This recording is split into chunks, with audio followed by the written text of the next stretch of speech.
one. I think they pay to, you pay to leave or pay to get in. It's free to leave, and you got to pay to get in on the ferry. How is everybody doing today? Great. Fantastic. Ready for a little football. Excited to be back at home again. I mean, the great thing down this stretch, you're kind of, now you hit the home stretch, right? I mean, this is kind of the third chapter of the season, if you will. You kind of had those early games broken up. We had the 3-game stretch in the middle, and this is that third chapter, and hopefully we get a fourth, which is whatever happens postseason play for us. So, but in this chapter, you have 3 out of the 5 games at home, which is going to be pretty exciting. Get into the confines of the stadium.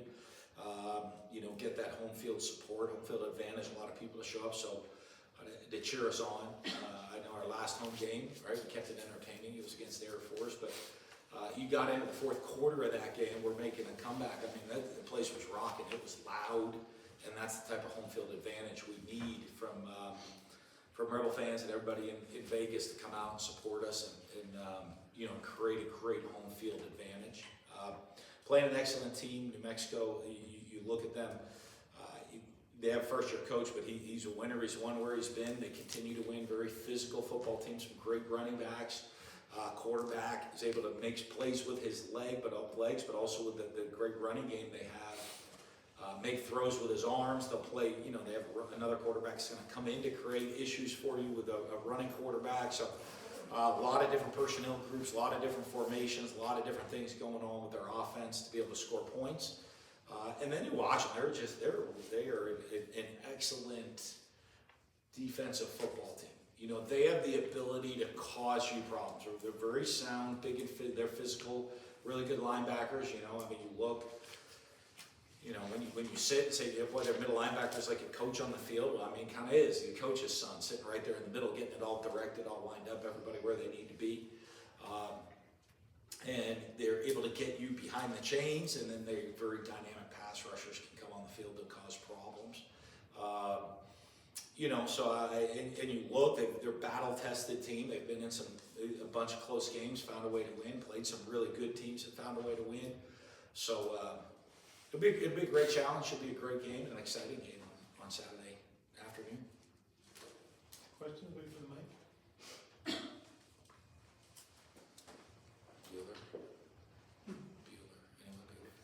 Yes, you mentioned UNM there coming off a great win against Utah State. I guess I have a 2-part question. Number one, some have said this team is kind of like an FCS all-star team that Coach Eck has put together.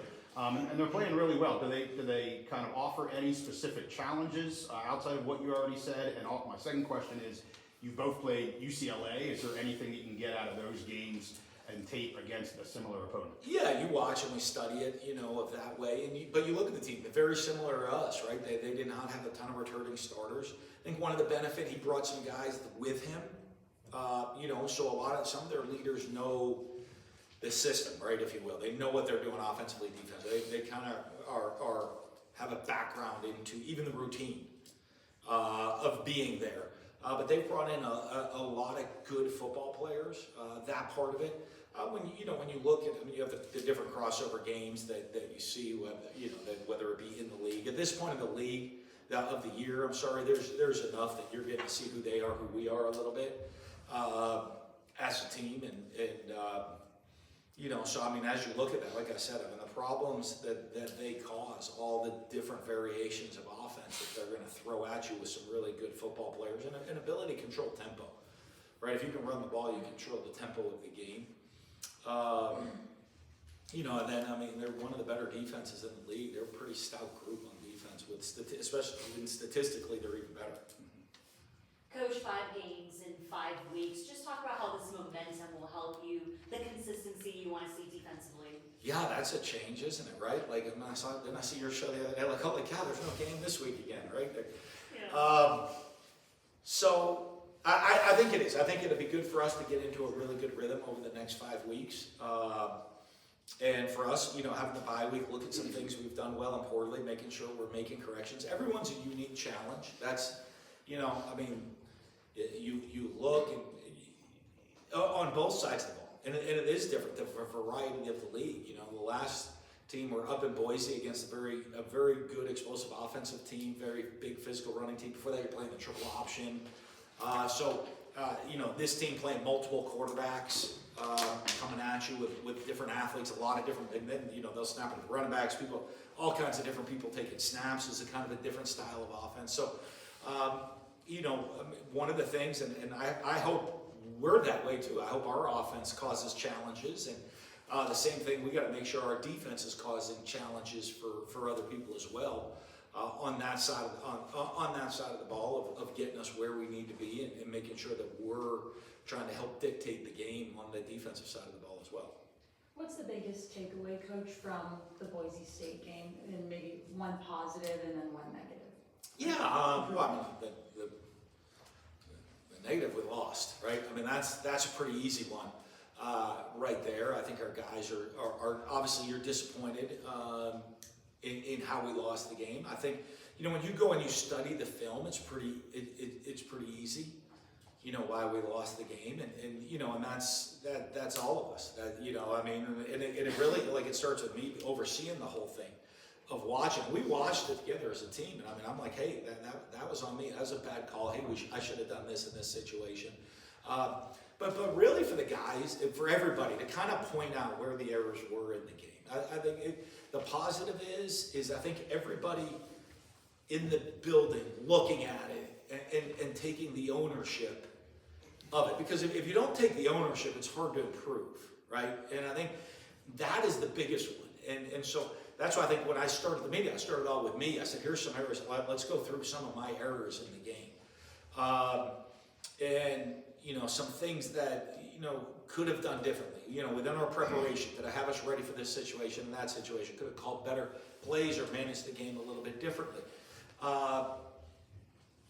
And I think when you started there, and then you're pointing out, we missed this block here. Hey, we had a penalty that killed a drive here. We missed a throw in this situation. The run could have cut into a different hole, or we had a bad block. We didn't slant, or we went the wrong way on a blitz, right? I mean, the guy didn't match in man coverage and stay with his man running across the field. We jumped out of gaps defensively. I think when you broke it down, the positive was that ownership of everybody in the room, instead of saying, everybody kind of stepping up and saying, yeah, I see where my role I have to improve if we want to be a better football team down the road.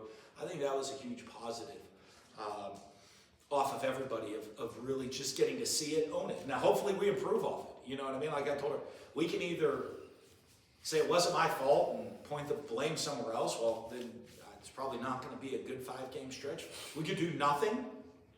They're like, hey, just keep rolling on. Hey, keep rolling on how we've been rolling on. We're 6-1. I mean, it's not like the world's come to an end for us. Or we could really own it, look at it, and look and say, hey, are we making sure that we're getting better?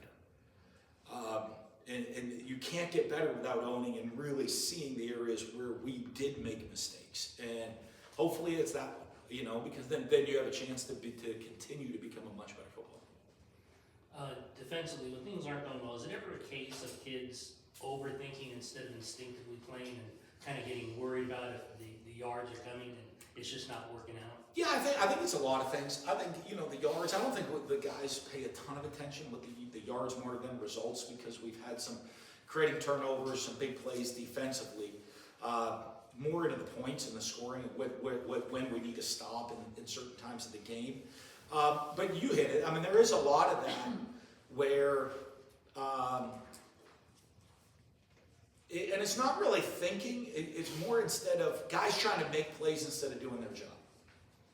Right? And, sometimes it's your job to make a play.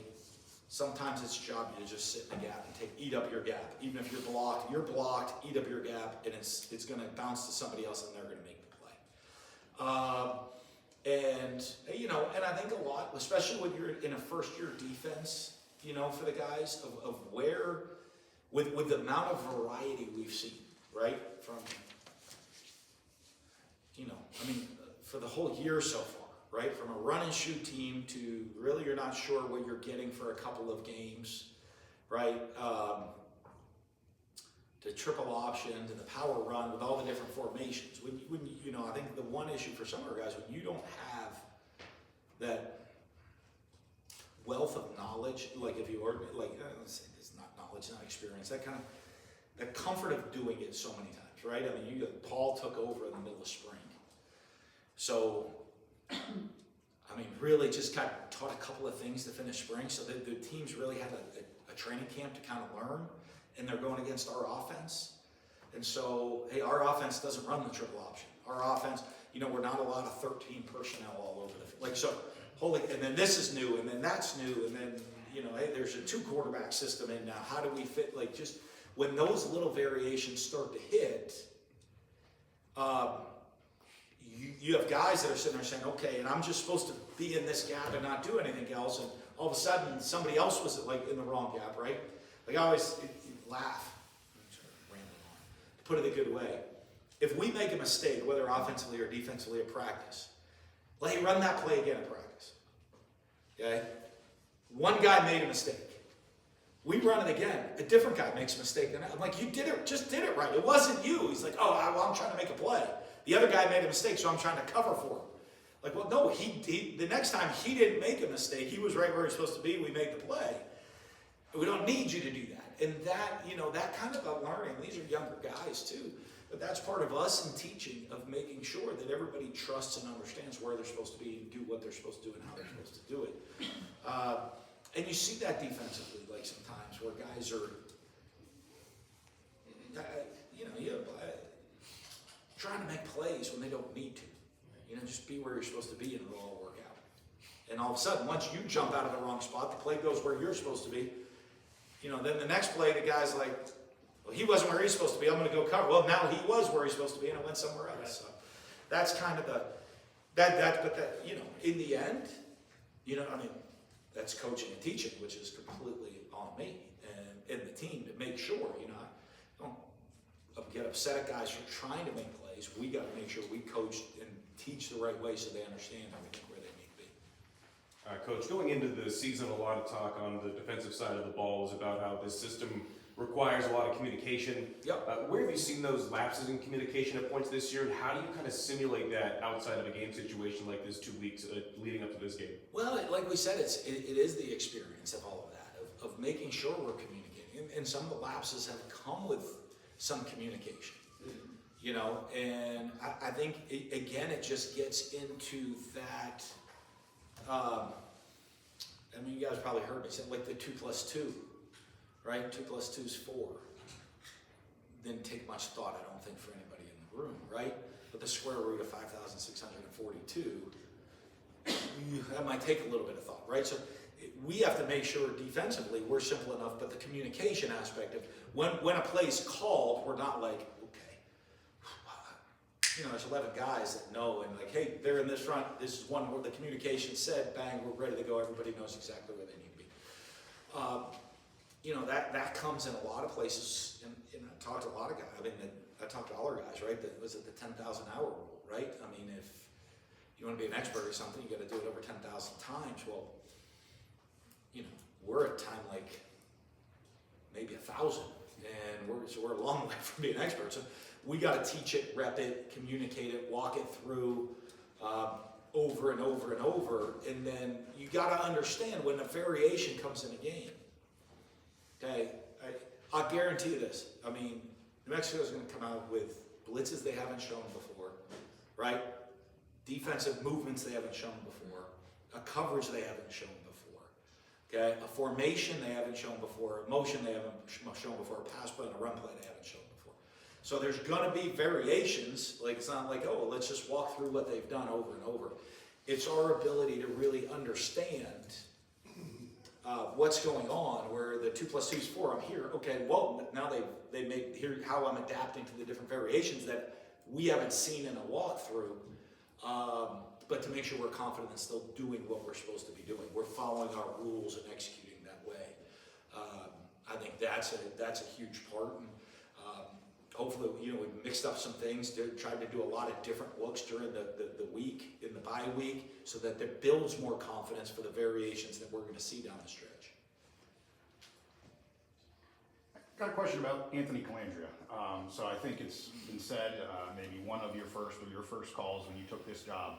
And I think he's been exceptional so far this year. I'd love to hear from you, kind of just that, through half of the season, a little over half of the season, for expectations that you had and where he's at in his development, being with you. You're well known as a quarterback guy, and that's been well documented. Just love to hear your opinions on where Anthony's at. I think he's doing a really good job, and I think, I think I'm really pleased with how he started the year too, because, right, we got to learn each other. And he's got to learn my expectations of what I want him to do and how I want him to handle situations. But I have to also learn him. Am I doing what he does well? Am I asking him to do stuff that he's not great at? And how do we avoid putting him in situations? How do we keep him in the situations where he's going to be best? But the great thing I think for him that I think he's done such a good job is the maturing and really trying to understand the why.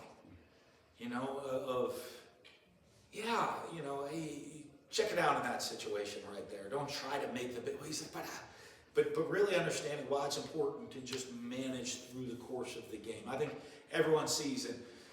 We feel pretty confident. Game on the line. We're going to put the balls in his hands. He wants the ball in a 2-minute situation to try to go win the game. He loves that. But there's a lot of other times in the game where the decisions he makes is going to determine what happens throughout the course of the year. I think he's protected the ball very well for us. I think he's made very good decisions in that, not just in his hey, I'm reading a flat defender over here, but his decisions in what I'm doing in the course of the game to be successful. I think he's done a really, really good job, especially in year one. And I always joke and laugh. I'm in meetings and I'm like, hey, we could do this here. I'm like, that's more a year 2 or 3 deal for you down the road. But he gets like, give it to me now. I'm like, we joke, but it is. It's how much can we throw on his shoulders to handle, but still expect him to perform at the highest levels, because this is his first time running them. And this is like we talk about the variations. We're going to practice a bunch. He's run these plays against different looks, but all of a sudden, here's something completely new. Does he really understand where in all the rules where he has to get to and what he needs to do? Coach, I was wondering, you mentioned way back in the spring and then also in August, just development of players. And then I was kind of curious, is the defense kind of behind where you even thought they'd be at this point? Just in terms of developing it. I think part of it, a lot of it is, we haven't seen these guys and played with a lot of guys. And you're getting into, I remember like week 1 came off the field and there were like 5 or 6 guys, like that's my first game in 3 years.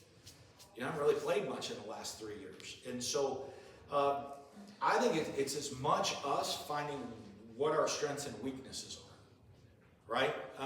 Like if you go to practice, you can say, oh, this is a strength of our team. When in reality, it's the other part of it is a weakness. Does that make right? Like if we can score on every 2-minute drill, boy, 2-minute offense is our strength. Or is 2-minute defense a weakness? Because we just go against each other over and over and over. And you're going through spring ball walkthroughs, fall camp, all of that. Until you play a game, sometimes you don't know. And then the early part of the season, at game 1 is everyone's first game. I think we have a pretty decent game 2. On the road, trying to figure that out. A big game then it's like broken up with all these different weeks. Where I think now there's a little better understanding of where we are. If that makes sense. Of us as a staff. I thought we'd be a little bit better here. We're not. So how do we fix that? Right? What adjustments are we making schematically or personnel wise, or making people, like if a guy's not a good blitzer, don't blitz him. But maybe, he was a good blitzer, but we didn't pick up the blitz very well. We thought he was a good blitzer. In games, he never gets home, but in practice, he does. That's a problem.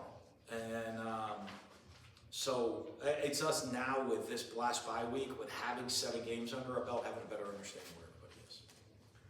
And then just New Mexico, you're getting a lot of superlatives on how you've been around way back in the Utah days, New Mexico. Maybe with They beat the heck out of Rocky us in Long, Salt Lake City.